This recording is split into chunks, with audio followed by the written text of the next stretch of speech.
Bonjour, un article aujourd'hui consacré à un jeu de figurines, en l'occurrence X-Wing, dont la deuxième édition vient de paraître tout récemment. Et ben voilà, je suis content qu'elle soit officiellement arrivée. Et maintenant que j'ai tout déballé, classé et exposé, en constatant que Fantasy Flight Games s'était montré un peu pingre sur les jetons de bouclier dans les kits de conversion notamment, bon, pas grave pour qui a des jetons V1, j'ai envie d'en causer un tout petit peu sur ce blog. Spécifiquement, j'aimerais vous soumettre mes 4 premières listes impériales après les avoir testées au moins une fois pour en tout 4 victoires et 3 défaites, ces 3 dernières avec la même compo de mon côté, ce qui est plutôt honnête je suppose pour le tocard que je suis plus Hot Shots que Top Gun. En effet, ça vous sautera bientôt à la gueule, je ne suis pas un pro de la composition de listes et encore moins de leur maniement en jeu. Ces listes ne sont pas optimisées. Il y aurait beaucoup à faire, si seulement cela avait le moindre sens, qui sait, pour les rendre correctement compétitives. Qu'importe, ce n'était pas mon optique, je joue casual et là je voulais tester et des listes qui me paraissent rigolotes pour une raison ou une autre. Allez, c'est parti. Si j'avais joué 2 parties avant que la V2 ne sorte officiellement, en utilisant un générateur d'escadron non officiel en anglais, en l'espèce Yet Another Squad Builder 2.0, je vous en donne le lien dans l'article, avec une compo, la compo maudite que je vous livrerai plus loin, je préfère pour cet article m'en tenir à l'ordre des 5 parties disputées hier avec le camarade Acteris. Et du coup, la première de mes listes à avoir affronté le feu lors de cette longue et enthousiasmante journée de test fut, eh bien, celle en laquelle je croyais le moins. Ça s'en est pourtant très bien sorti. La comtesse et le capitaine donc, car il n'y a que 2 vaisseaux dans cette compo, ce qui n'est pas vraiment dans mes habitudes et le sera encore probablement bien moins en V2 pour ce que j'en ai vu. L'idée de base était de ressortir, eh bien, mon pilote préféré de la V1 peut-être, la redoutable comtesse Ria d'abord de son défenseur taille rouge, parce que le rouge va plus vite. Le défenseur taille était déjà un des meilleurs et peut-être le meilleur chasseur du jeu. Un appareil incroyablement maniable avec un cadran de manœuvre et une barre d'action impressionnant et aussi très polyvalent. Il était assez cher bien sûr, mais la comtesse avec sa valeur de pilotage relativement basse, 5, était plus accessible que tous ses collègues non génériques et trouvait sans trop de difficulté sa place dans pas mal de listes pour un rapport qualité-prix que je tendais à trouver plus qu'appréciable. En V2, le défenseur taille est toujours, et peut-être plus encore, le meilleur chasseur du jeu, et il a gagné un bouclier au passage. Seulement voilà, les développeurs ont jugé bon, du coup, de revoir les prix drastiquement à la hausse, et à mon sens quand même un peu trop. Du coup, les défenseurs taille coûtent maintenant vraiment très très cher, et la comtesse, dont l'initiative de 4 représente une certaine amélioration par rapport à la V1, certes, coûte déjà 86 points d'escadron à poil, contre environ 60 relativement en V1. Du coup, construire des listes avec un défenseur taille, quel qu'il soit, est devenu plus compliqué, on manque de marge de manœuvre. Pour cette partie de test, j'ai donc choisi de l'associer à un autre vaisseau passablement cher, en espérant disposer de suffisamment d'espace pour les gonfler tous les deux avec des améliorations utiles. Mon choix s'est porté sur un décimateur VT-49, aka The gros vaisseau de l'Empire Galactique. Le vice-amiral Chirano est un sacré pilote et j'ai l'impression le choix le plus fréquent quand on aligne un décimateur, c'était en tout cas ce qui se passait en V1, mais même si j'apprécie ses capacités offensives, je trouve son collègue le capitaine Huyken plus rigolo à jouer, car on peut en faire une machine à collision ou bump, et c'est dans cette optique que je l'ai construit. Voyons maintenant les choses dans le détail. Commençons par le décimateur VT-49 pour le coup, dont le pilote, avec une initiative de 3, est donc le capitaine Huyken, 84 points d'escadron. Oui, ce gros machin tout nu vaut 2 points de moins que la comtesse, elle aussi toute nue. Je trouve quand même que ça a un tantinet éloquent, oui. Il dispose d'une capacité spéciale lui permettant de faire des attaques à portée 0, c'est-à-dire au contact, ce qui constitue le premier élément de sa configuration bump. J'y ai associé 2 autres cartes, d'abord le talent intimidation, 3 points, qui fait que quand un vaisseau ennemi à portée 0 défend, il lance un dé de défense en moins. Et ensuite le titre Dauntless, 6 points, en vertu duquel, quand le vaisseau exécute partiellement une manœuvre, au hasard parce qu'il entre en collision avec un vaisseau ennemi de préférence, il peut tout de même faire une action blanche en la considérant comme rouge. Mais il faut aussi songer à la protection du vaisseau, et c'est pourquoi, en l'absence notamment d'Isanissar que j'associais fréquemment au décimateur en V1, mon choix s'est porté sur un premier équipage qui est la ministre Tua, 7 points. Dès lors, si le décimateur est endommagé au début de la phase d'engagement, c'est-à-dire si sa coque est atteinte, on ne prend pas en compte les pertes de bouclier à cet égard, il peut faire une action de renforcement rouge, chose fort pratique pour un vaisseau affligé d'un score de 0 en agilité. Et ce, même si dans la partie test, j'avais probablement mal compris comment fonctionnait l'action de renforcement, dont je n'ai pas bénéficié autant que je l'aurais dû, Grumpf. Reste un dernier membre d'équipage, qui est le directeur Krennic, 5 points, le redoutable, même si beaucoup moins qu'en V1 où il était totalement fou. Il donne la carte d'état prototype optimisée à un autre vaisseau allié. En V1, il pouvait l'appliquer au vaisseau à bord duquel il se trouvait, mais il y avait une limite en fonction du nombre de boucliers du vaisseau en question, qui a en revanche disparu en V2. Ici, du coup, c'est le défenseur taille de la comtesse Riad qui en bénéficie. Il n'y gagne pas un bouclier, contrairement à ce qui se passait en V1, mais bénéficie d'une aptitude sympa, proche de l'originel, mais un peu plus difficile à mettre en place. Si la comtesse attaque un vaisseau ennemi qui est verrouillé par le décimateur, elle peut choisir d'annuler un de ses dés d'attaque pour faire perdre automatiquement un bouclier à l'adversaire. C'était l'effet de la V1. Ou, et là c'est un apport plutôt appréciable pour le coup, elle peut lui faire retourner face visible une de ses cartes de dégâts face cachée. Du coup, même s'il est plus difficile à mettre en place, l'effet du prototype optimisé demeure très intéressant en V2. Et il nous faut maintenant passer au deuxième vaisseau de la liste, qui est donc un défenseur taille D, piloté par la comtesse Riad, 86 points, 4 en initiative. Comme tous les défenseurs taille, elle dispose de l'aptitude plein gaz, qui lui permet, quand elle fait une manœuvre à vitesse 3 à 5, d'effectuer une action d'évasion, ce qui s'associe très bien au talent feinte, 4 points, que je lui ai naturellement associé. Quand elle effectue une attaque, si elle a un marqueur d'évasion, la comtesse peut ainsi changer un des résultats évasion de l'adversaire en un résultat concentration. Il faut noter que l'extrême manœuvrabilité native du défenseur taille est encore remarquablement améliorée par la capacité propre à la comtesse Riad qui lui permet, quand elle fait une manœuvre tout droit, d'augmenter sa difficulté pour exécuter à la place un virage coyogrand, soit un retournement. Cette manœuvre est la plupart du temps rouge et limitée à certaines vitesses seulement, mais la comtesse est quant à elle en mesure de faire des coyogrands blancs à vitesse 2 à 5. Seule la vitesse 1 est inenvisageable, parce que le Véloce défenseur taille n'a pas de manœuvre tout droit correspondante. C'est quand même sacrément balèze. In love with the Countess. Restait de la place pour une amélioration, et là j'ai fait un mauvais choix qui me laissait insatisfait avant de jouer et que j'ai regretté lors de la partie, même s'il a pour le coup eu son utilité bizarrement. J'ai en effet équipé la comtesse d'un canon laser lourd, 4 points. C'est une attaque à 4 dés rouges dans le bullseye à portée 2-3 et autorisant les modificateurs de portée. La puissance de feu supérieure du canon impliquant cependant de changer tous les résultats critiques en résultats dégâts. Ce petit plus en attaque m'a servi au cours de la partie étrangement, mais je trouve ce choix d'amélioration redondant, outre que la condition du bullseye est assez limitative.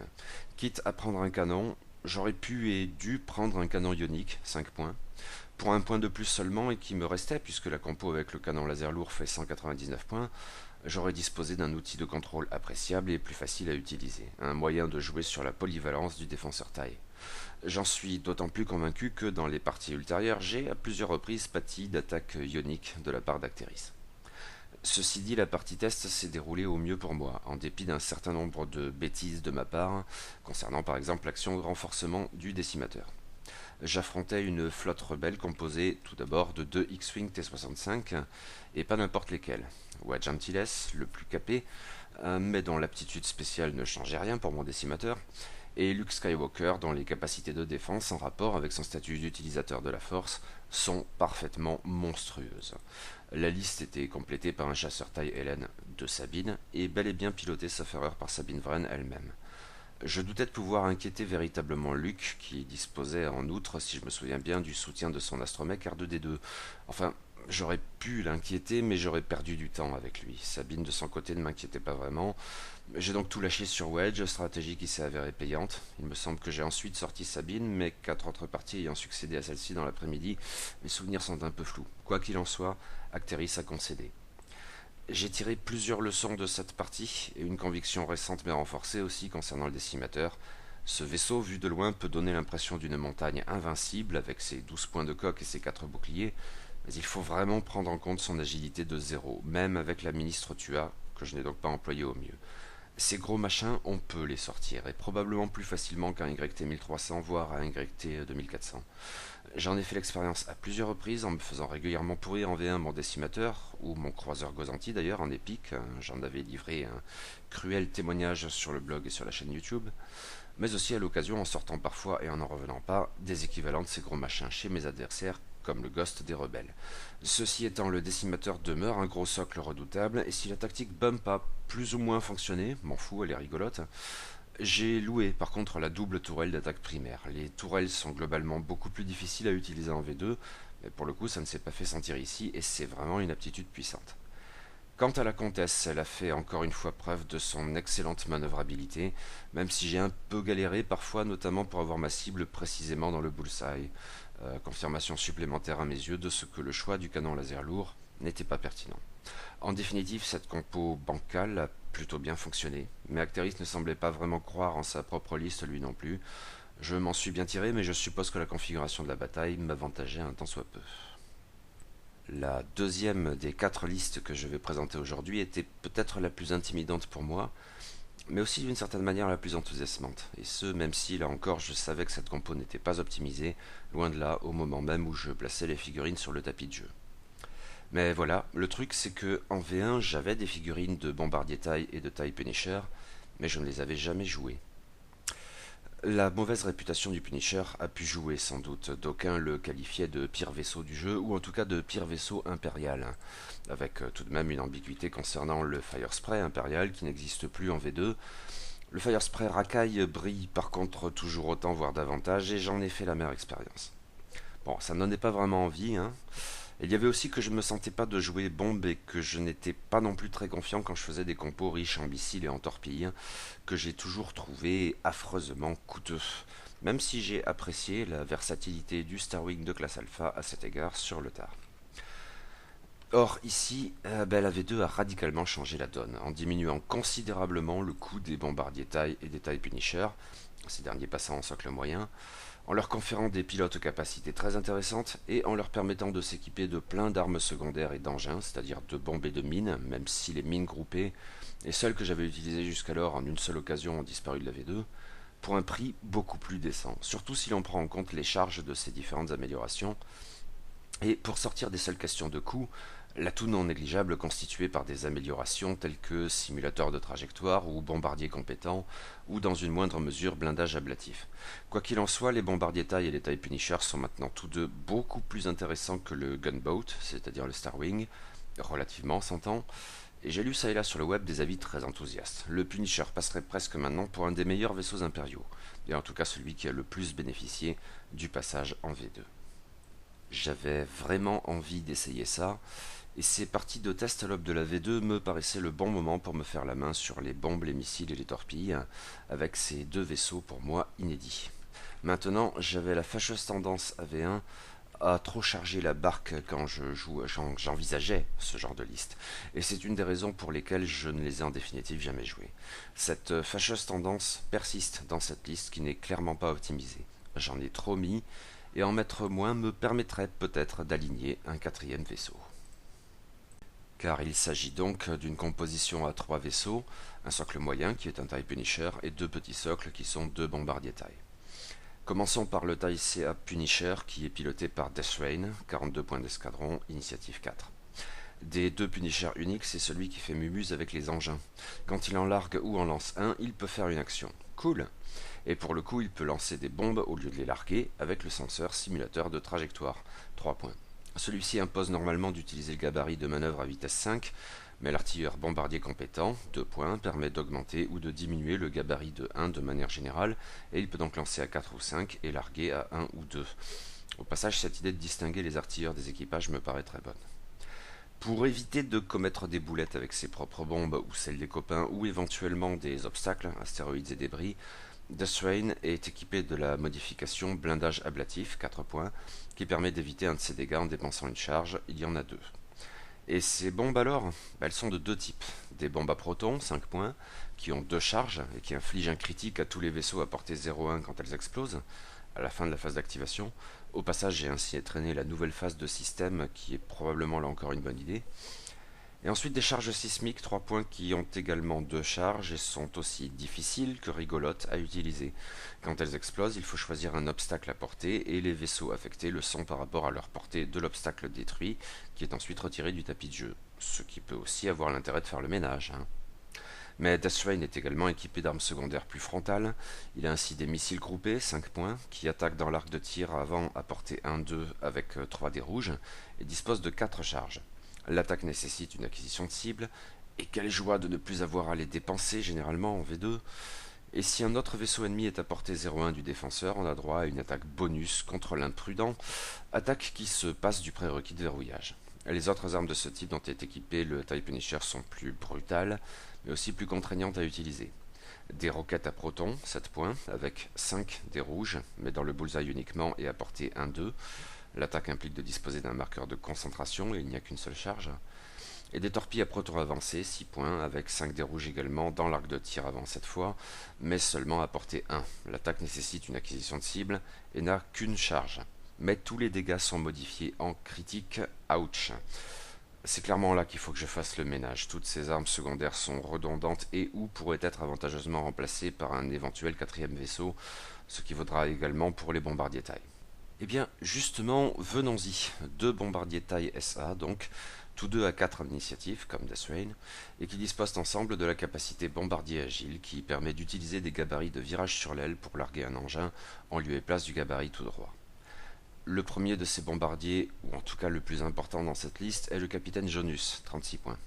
Il a une capacité assez merveilleuse. Quand un vaisseau allié à portée 0-1, ça s'applique donc à lui également, effectue une attaque de torpille ou de missile, il peut relancer jusqu'à 2 dés d'attaque. D'où l'importance de voler en formation, ce que j'ai pu faire avec les 2 bombardiers dans la partie test, mais j'ai eu tendance à envoyer Death Rain un peu trop en avant.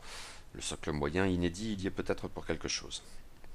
Nombre des cartes d'amélioration du capitaine Jonus ont déjà été envisagées en détaillant Death Rain. Bombardier compétent, 2 points, bombe à protons, 5 points, missile groupé, 5 points et torpille à protons avancé, 6 points. Mais il dispose également de 2 autres améliorations. Tout d'abord, la modification munitions à sûreté intégrée, 2 points. Quand il effectue une attaque de torpille ou de missile, il peut annuler tous les résultats des dés, en clair un échec, pour récupérer une charge qui a été dépensée pour l'attaque. L'action de rechargement des bombardiers taille est en rouge, celle du TIE Punisher est blanche. Outre qu'elle ne rend qu'une seule charge et au prix d'un marqueur de désarmement pendant un tour, je voulais y avoir le moins possible recours. Peut-être ai-je été trop timoré à cet égard. Quoi qu'il en soit, Jonus bénéficie d'une dernière amélioration, le talent salve de saturation, qui permet, quand on fait une attaque de torpille ou de missile, de dépenser une charge de plus de l'amélioration en question, pour forcer le défenseur à relancer 2 dés verts au choix de l'attaquant. C'est potentiellement redoutable, mais bien sûr cela n'a aucun intérêt avec les torpilles à protons avancés qui n'ont qu'une charge, et c'est une faiblesse supplémentaire de cette liste. Le second bombardier taille SA est le Major Rhymer, 34 points. Sa capacité spéciale, sympathique si moins bouleversante que celle de son collègue le capitaine Jonus, lui permet quand il attaque avec des torpilles ou des missiles d'augmenter ou de réduire de 1 le prérequis de portée dans la limite de 0 à 3. Les torpilles à protons avancées, ou à vrai dire les roquettes à protons, sont de suite plus intéressantes avec lui, mais la liste de ces améliorations correspond parfaitement à celle du capitaine Jonus. Oui, j'en ai trop fait. Il faudrait charger un peu moins la bête. Orienter Rhymer vers les méchantes armes à protons pourrait faire sens, mais il faut de manière générale tailler dans le gras. Je suis à peu près persuadé que de la sorte il y aurait moyen de caser un 4e vaisseau dans cette compo. Ceci dit, un petit chasseur taille tout seul ne serait probablement pas d'une grande utilité. Il me faut réfléchir à ce que je pourrais faire, et vos suggestions sont bienvenues. Ceci mis à part, la partie s'est bien passée pour moi. Je faisais face à une nouvelle compo rebelle d'Acteris qui alignait un YT 2400, sauf erreur un frontalier de l'espace sauvage, et un E-Wing piloté par Gavin Darklighter. Mais si l'aptitude de ce dernier qui interagissait avec le YT 2400 a pu me causer quelques soucis, je n'ai finalement guère craint les tourelles. J'ai très mal joué pourtant, en tout cas pour ce qui est des missiles et torpilles. Ici j'oubliais le prérequis, là j'oubliais combien les conditions de portée étaient restrictives. Pas glorieux tout ça. Mais après quelques cafouillages initiaux, je me suis repris et s'il m'a fallu plus de temps que nous le pensions tous les deux pour abattre le frontalier de l'espace sauvage d'Acteris, j'y suis parvenu enfin, avec mes vaisseaux peu ou prou en pleine forme et mon adversaire a concédé la partie. Je me suis bien amusé avec les bombes par contre, même en trichant involontairement, j'ai lancé une bombe avec un des bombardiers ayant oublié que ne disposait pas d'un simulateur de trajectoire. Bouh! Bon, la dite bombe n'a touché personne, alors ce n'était pas bien grave. Je me suis aussi collé quelques sueurs froides avec Death Rain, malgré son blindage ablatif. J'ai même touché des adversaires avec des charges sismiques et j'en ai été le premier surpris. Quoi qu'il en soit, si cette compo a sacrément besoin d'être optimisée, elle a fait du dégât et je crois qu'elle a du potentiel. Death Rain et Jonus sont vraiment bons et Rhymer peut l'être. Il me faudra voir ce que je pourrais en faire. Allez, 3e liste. Les nuées ou swarms de chasseurs taille, c'est cool. même si au fond je n'en avais jamais vraiment joué. J'ai déjà aligné 5 chasseurs taille à plusieurs reprises, mais c'était à chaque fois des pilotes de l'académie. Le chasseur taille de base, celui qui, à en croire les développeurs du jeu, constitue le socle du développement d'X-Wing, la référence qui sert de mesure à tous les autres vaisseaux. Et je trichais entre guillemets avec le principe même de la nuée, en associant à ces petits moustiques comme tels bien pénibles, mais aussi bien fragiles, un vaisseau de soutien, généralement une navette de commandement de classe Upsilon, ce qui n'est plus possible, maintenant que les factions de l'Empire Galactique et du Premier Ordre sont séparées. Mais vous trouverez beaucoup de gens sur le web pour vous dire que la V2 favorise le retour des nuées. Et je veux bien le croire. Ma première partie en pseudo V2 avant la sortie du matériel officiel jouait la compo boiteuse que je vous décrirai en fin d'article, et je me suis fait rouler dessus par une telle nuée. Un atout non négligeable de la nuée de chasseurs taille en V2 réside dans les possibilités offertes par les pilotes de l'escadron Inferno, au nombre de 4, et qui ont tous une initiative de 4, et qui jouent bien sur la synergie. Cela implique le vol en formation, ce qui est toujours compliqué, mais avec pour le coup un sacré potentiel de destruction. C'était une nuée de ce type qui m'avait massacré, mais si j'ai pu apprécier de la sorte son efficacité, je n'ai pas voulu jouer la même. Dans un premier temps, j'ai voulu reproduire le schéma décrit plus haut, avec des petites tailles et un vaisseau de soutien gros, une navette T4A de classe lambda, ou moyen, un TIE Reaper. Outre l'habitude et leur action de coordination fort utile dans ce genre de situation, j'y étais incité par 2 nouvelles cartes d'équipage qui ont l'air sacrément redoutables avec les nuées, l'amiral Sloan et Sienari. Hélas, je ne suis pas parvenu à obtenir la moindre liste satisfaisante de la sorte. Il doit y avoir de quoi faire, et il me faudra me repencher sur la question un de ces jours. Je me suis donc résolu à tenter la nuée pure. Si quelques éléments demeurent certains dans la composition de ce genre de liste de la V1 à la V2, lire il faut Howlrunner, l'arrivée de la V2 et donc de l'escadron Inferno a un peu changé la donne, notamment du fait d'Iden Versio, la plus onéreuse de ces nouveaux pilotes. Et j'ai un problème avec elle. Sa capacité lui permet de sauver un collègue en gros une fois par partie. C'est assurément le genre de une fois par partie qui peut s'avérer déterminant. Mais j'ai du mal à me convaincre que cela soit vraiment un avantage si déterminant. En ne prenant pas Iden Versio, j'ai pu aligner 6 chasseurs taille uniques, dont 3 à initiative 5, ce qui est inenvisageable avec Iden Versio. Il faut alors aligner des génériques d'une initiative inférieure à 4. Et ces 6 vaisseaux ont chacun eu un talent à un point d'escadron. Je me trompe sans doute, je suis loin d'être un bon créateur de liste et au moins aussi loin d'être un bon joueur. Mais j'ai voulu tenter le coup comme ça et, ma foi, ça a plutôt bien marché. Voyons donc la liste dans le détail. Les 6 vaisseaux alignés sont tous des chasseurs taille LN, donc, et seulement des pilotes uniques. 3 d'entre eux ont une initiative de 5 et les 3 autres une initiative de 4. Ce sont donc les pilotes de l'escadron Inferno. Commençons par ces derniers. Il y a tout d'abord Saïd Marana, 30 points, qui a hérité de l'aptitude de l'ancien Wampa, ceci alors même qu'un pilote de chasseur taille du nom de Wampa existe toujours en V2, avec une faculté unique totalement différente. Or, j'aimais beaucoup Wampa. Je vous renvoie là encore au compte-rendu de bataille précédemment diffusé, si jamais, où Wampa brille alors même que je me fais impérialement poutrer. Bref, si Saïd Marana en attaquant obtient un critique, je peux choisir d'annuler tous les dés pour effectuer un dégât direct à la coque. C'est très cool en soi, mais encore mieux au sein de l'escadron Inferno, et je suppose que c'est la raison pour laquelle Wampa a été dépossédé de cette compétence très particulière au profit d'un de ses nouveaux pilotes. En effet, les 2 autres vaisseaux de l'escadron Inferno que j'ai joués ont des aptitudes qui ne se déclenchent qu'à partir du moment où le salopard séditieux d'en face est endommagé. Et comme dit plus haut, cela implique des dégâts à la coque, les boucliers ne sont pas pris en compte. Le plus important, dirais-je, de ces 2 pilotes est Dalmico, 30 points, qui est une sorte de Howlrunner défensif. Quand un vaisseau allié à portée 0,2, ce qui inclut lui-même, se défend contre un attaquant endommagé, le défenseur peut relancer un dé de défense, ce qui pourra sauver plus d'un chasseur taille. Cette aptitude me paraît donc bien plus essentielle que celle d'Iden Versio, certes plus catégorique, mais qui coûte 10 points d'escadron de plus. Mais une fois de plus, je me trompe peut-être ou sans doute. Et l'autre pilote de l'escadron Inferno qui prend tout son essor quand il est confronté à un vaisseau endommagé est Gideon Ask, 30 points, sauf que lui c'est le versant offensif. Quand il attaque un défenseur endommagé, il lance un dé d'attaque supplémentaire. On voit bien décidément la synergie de l'escadron Inferno. Me restent 3 vaisseaux, tous à initiative 5. Sans surprise, la clé de voûte de la liste est l'indispensable Howlrunner, 40 points. Tout vaisseau allié à portée 0,1, ce qui l'inclut, peut rejeter un dé d'attaque quand il effectue une attaque principale. Avec le 2 rouge des chasseurs taille, c'est fondamental. Et c'est aussi ce qui fait de Howl Runner la cible prioritaire des attaques adverses. Et c'est bien pourquoi nombre de joueurs de Numet déploieront Hidden Versio, spécifiquement pour sauver Howl Runner. Les deux chasseurs taille restants orientent encore davantage la formation vers l'agression. Tout d'abord, Scorn jusque 2, 32 points, lance un dé d'attaque supplémentaire quand il a sa proie dans le bullseye. Ensuite, Mauler Missile, 32 points également, lance un dé d'attaque supplémentaire quand il attaque à portée 1. Reste la question des améliorations. La compo nue fait 194 points. C'est parfait, cela laisse la possibilité d'associer à chaque vaisseau un talent valant un point d'escadron, car tous disposent d'un emplacement de talent. 5 des 6 vaisseaux de cette liste ont ainsi reçu la carte Tireur hors pair, 1 point, qui dispose d'une unique charge que l'on peut dépenser si le défenseur est dans le bullseye pour annuler un de ses résultats évasion. Oui, ça ne sert qu'une fois, mais ça n'est vraiment pas cher et ça peut faire la différence, c'est même relativement probable. Le seul vaisseau à disposer d'un talent alternatif dans cette liste est Saint Marana. Dans son cas, ce qui importe, c'est d'obtenir au moins un critique en attaquant. Or, le talent adresse au tir, 1 point, lui permet, là encore si le défenseur est dans le bullseye, de changer un résultat dégâts en un résultat critique, ce qui lui permet d'user de la capacité anciennement Wampien. Et il n'y a pas cette fois de problème de charge.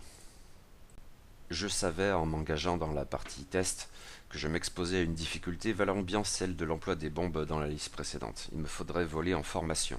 C'est particulièrement crucial ici. Dans la mesure du possible, il faut que chaque vaisseau soit à portée 0,1 de Howl Runner et tant qu'à faire à portée 0,2 de Delmico. Or, même dans les simili-nuées que j'avais jouées en V1, cela n'avait jamais été pour moi un impératif aussi fondamental. Et comme je ne suis pas exactement un expert en matière de placement, d'anticipation et de manœuvre, l'âme même du jeu pourtant... Bon. Mais la situation était rendue plus périlleuse encore par le choix d'Acteris d'aligner une compo racaille bombe sur la base d'un Fire Spray, dont je ne me souviens plus du pilote, car dans les 2 parties suivantes, Acteris a joué également ce vaisseau, et je crois qu'il en a testé en tout 3 pilotes dans cet après-midi, et d'un bombardier Skurg piloté par le capitaine Nim. Or, les bombes sont particulièrement dangereuses pour les nuées, et ainsi que je l'ai appris dans la douleur quasiment au début de partie, les missiles à concussion et les missiles groupés sont très redoutables également. Mais je m'en suis bien sorti. En fait, malgré quelques boulettes au tout début, je crois vraiment que c'est la partie durant laquelle j'ai le mieux joué de toute cette journée de test, et je me suis bien amusé. La victoire était moins assurée qu'avec les 2 compos précédentes, mais au fond ce n'est pas la question, ou pas totalement. Les obstacles ne m'ont pas causé beaucoup de problèmes, et sauf erreur, les mines non plus. Et si j'ai eu une grosse frayeur avec des missiles à concussion, donc j'ai pu non seulement maintenir la formation à peu près tout au long de la partie, et par attrition infliger des dégâts conséquents à mes adversaires. Ce qui prenait du temps, c'est l'horloge qui a décidé du vainqueur. Je n'étais pas très certain de l'emporter du fait de la nouvelle règle en V2 qui accorde à l'adversaire la moitié des points pour les vaisseaux qui ont perdu plus de la moitié de leur point de vie, y compris pour les petits socles. Et ça, c'est sacrément problématique pour les nuées. J'avais encore 4 sur 6 de mes chasseurs taille sur le tapis de jeu en fin de partie, mais 2 d'entre eux n'avaient plus qu'un point de coque. Cependant, en face, j'avais, je crois, sorti un vaisseau et sérieusement endommagé l'autre. Victoire impériale. Mais parmi les leçons de cette bataille, il y a eu aussi celle-ci. Le Fire Spray, quel que soit son pilote, est vraiment balèze. Polyvalent, maniable, extrêmement rapide, avec une économie d'action impressionnante. J'allais en faire les frais dans les 2 dernières parties de cette journée. Reste une liste, et c'est en fait la plus ancienne, puisque je l'avais peu ou prou joué en pseudo V2 avant la sortie du matériel officiel, contre un joueur incomparablement meilleur que votre serviteur, même si j'ai remporté la revanche, mais je crois qu'il m'a laissé faire. Elle m'avait l'air rigolote, mais elle ne fonctionne pas vraiment, et je vais essayer de dire pourquoi. Ah donc l'idée de base impliquait d'associer un vaisseau de soutien agressif avec 2 petits vaisseaux très agiles à même de contourner et de taper depuis un endroit inattendu. Et il y avait bon, c'est tellement évident que parler de combo est un peu absurde, mais disons quand même une combo que j'avais envie de tenter, impliquant un TIE Reaper. Or j'avais bien aimé ce vaisseau à la toute fin de la V1, et il m'avait l'air toujours intéressant en V2, même si un peu atténué. La combo devait idéalement permettre de passer outre ses nerfs. Quant au vaisseau d'accompagnement, au début j'avais conçu une compo couillonne rigolote basée sur les ailerons adaptables, une faculté native partagée par les TIE Reapers et les TIE Strikers. J'avais donc aligné un Reaper et 2 Strikers. Puis je me suis dit que pour un prix relativement proche, je pouvais, en envoyant balader la thématique certes, remplacer un de ces Strikers par un intercepteur taille bien plus efficace, d'autant qu'il s'agissait d'aligner le légendaire pilote Suntirfell. Mais cette compo présentait déjà un gros problème. J'adore jouer ce genre de vaisseau, Je suis un très mauvais pilote, tout spécialement avec eux. Je ne parviens pas à tirer parti de toutes les possibilités de leur économie d'action, et je ne suis pas assez doué pour anticiper au mieux les déplacements de mon adversaire, ce qui peut vite s'avérer fatal pour le pauvre Suntirfell notamment. Il y avait sans doute un deuxième problème, le manque de synergie de l'ensemble. Mais voyons donc la liste dans le détail. Commençons donc par le TIE Reaper, un socle moyen à initiative 4, puisque piloté par le Major Verbey, 49 points. Comme tous les Reapers et Strikers, le vaisseau a des ailerons adaptables qui imposent, sauf en cas de stress, de faire une manœuvre blanche à vitesse 1, tout droit ou virage sur l'aile, avant de révéler le cadran de manœuvre. Une compétence essentielle du Reaper est l'action de brouillage qui, pour faire trop simple, empêche un vaisseau ennemi proche, portée 1 seulement, d'avoir des jetons bleus ou verts et donc favorables. C'est une option de contrôle particulière mais qui peut s'avérer très pénible avec les bonnes cartes. Or, le Major Vermeil a une faculté spéciale liée. Quand il attaque, si le défenseur n'a pas de jeton vert, alors le Major peut changer un de ses résultats vierges ou concentration en un résultat dégâts. Mais il faut y associer deux autres cartes. D'une part, la plus redoutable et la plus coûteuse n'est autre que l'équipage Dark Vador, 14 points d'escadron tout de même, qui, non content de donner un jeton de force récurrent au Reaper, permet au début de la phase d'engagement de choisir un vaisseau ennemi dans l'arc de tir avant à portée 0 à 2 et de dépenser un jeton de force pour lui infliger un dégât automatique, à moins qu'il ne sacrifie un jeton vert. Or, le brouillage, le Major, Dark Vador lui-même, sont autant de raisons pour imposer à l'adversaire de ne pas avoir de semblables jetons. Et il faut y ajouter une dernière carte, l'équipage Slicer du BSI, 3 points, qui fait que les vaisseaux ennemis à portée 0,2 conservent leur marqueur de brouillage. Il s'agit en effet de marqueurs ronds qui disparaissent normalement à la fin du tour. Cependant, cette tactique n'est pas efficace contre toutes les listes, si elle est efficace contre certaines, ce qui n'est pas garanti, et j'ai eu l'occasion de constater que le Reaper fonctionnait mieux avec un pilotage agressif. C'est pourquoi je lui ai donné le talent Intimidation, 3 points, déjà décrit dans la première liste envisagée dans cet article. Cela me paraissait d'autant plus approprié que la faculté essentielle de Dark Vador fonctionne également au contact. Voilà pour le Reaper, passons maintenant aux deux petits vaisseaux qui l'accompagnent. Le premier est donc un intercepteur tie-in, et pas n'importe lequel, le fameux Baron Suntirfell, 52 points. Un des meilleurs pilotes du jeu, avec une initiative de 6, ce qui est devenu très rare en V2. Les intercepteurs taille ont une remarquable économie d'action qui doit beaucoup à leur faculté native autopropulseur. Après avoir effectué une action, ils peuvent faire un tonneau rouge ou une accélération rouge. En V2, c'est ce qui se rapproche le plus de l'ancien talent repousser les limites, désormais banni du jeu. Et Suntirfell en rajoute une couche non négligeable, car au début de la phase d'engagement, s'il a un adversaire dans son bullseye, il gagne automatiquement un marqueur de concentration. Côté amélioration, j'ai cependant fait des choix très discutables. Tout d'abord, trop conscient de ce que cet excellent vaisseau peut partir en fumée à la moindre erreur de pilotage, et je m'y connais en erreur de pilotage, j'ai voulu lui conférer une certaine protection. Tout d'abord, je lui ai donné un système d'occultation dont le coût est variable en fonction de l'agilité du vaisseau concerné.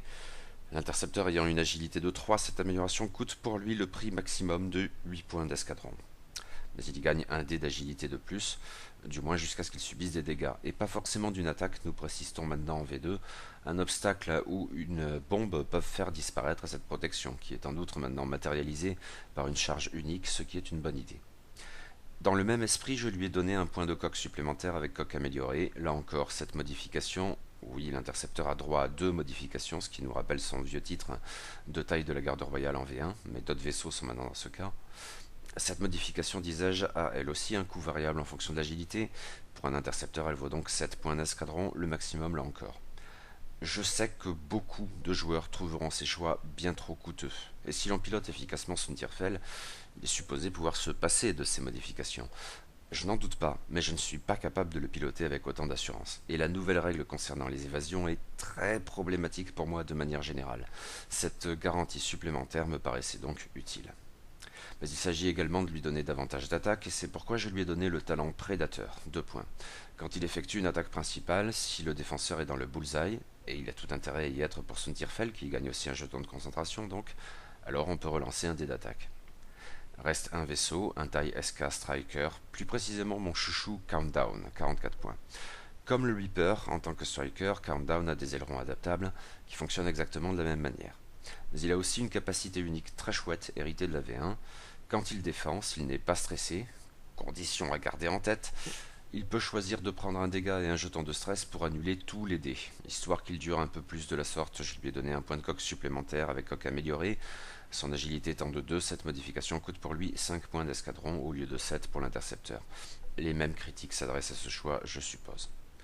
Je lui ai donné aussi le talent manœuvre improbable, 6 points, qui s'accorde bien avec ses ailerons. S'il attaque dans son arc de tir primaire frontal sans être dans l'arc de tir du défenseur, alors celui-ci jette un dé de défense en moins. J'ai eu l'occasion de constater que ça fonctionnait plutôt bien. Enfin, pas si bien que ça face à un Fire Spray au hasard qui est un arc de tir arrière. Le reste, c'est un peu du remplissage et c'est un autre problème flagrant de cette liste.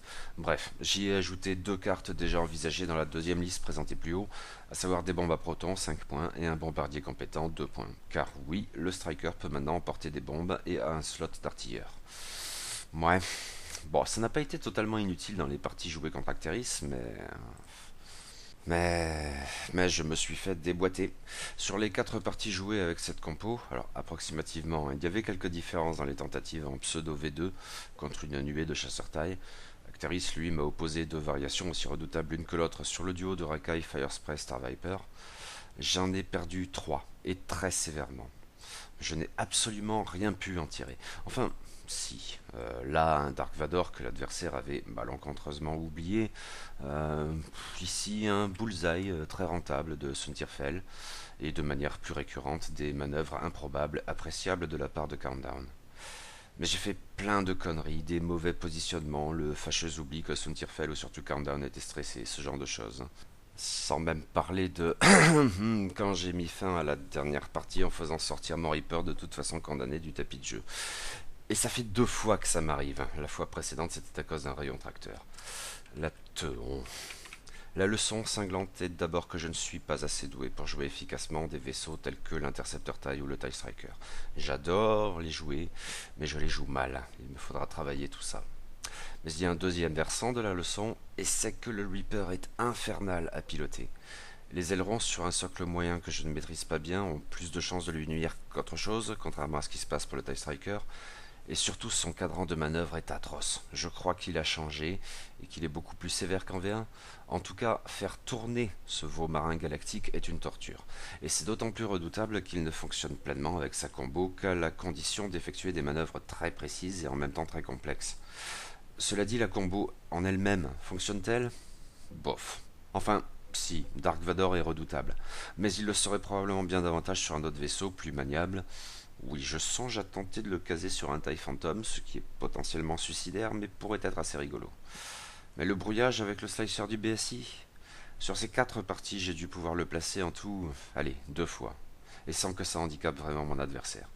Même si le Major Vermeil a pu en profiter pour ses attaques, sans briller spécialement toutefois. La portée 1 du brouillage est vraiment problématique ici. Bref, ça ne marche pas. Il y a des failles dans la liste et dans mon jeu. Je retenterai peut-être le Reaper Vador un de ces jours, mais là je suis vacciné dans l'immédiat. Voilà, c'est tout pour aujourd'hui. N'hésitez pas à commenter, critiquer, suggérer, modifier, etc. Ça m'intéresse. Prochainement, un nouvel article de ce genre avec d'autres compos impériales et peut-être une ou 2 rebelles. Ce qui serait folklorique, jusqu'à présent j'ai presque systématiquement joué Empire Galactique Premier Ordre. Mais c'est en se plantant qu'on apprend, hein. N'empêche, l'Empire, les costumes sont plus classe.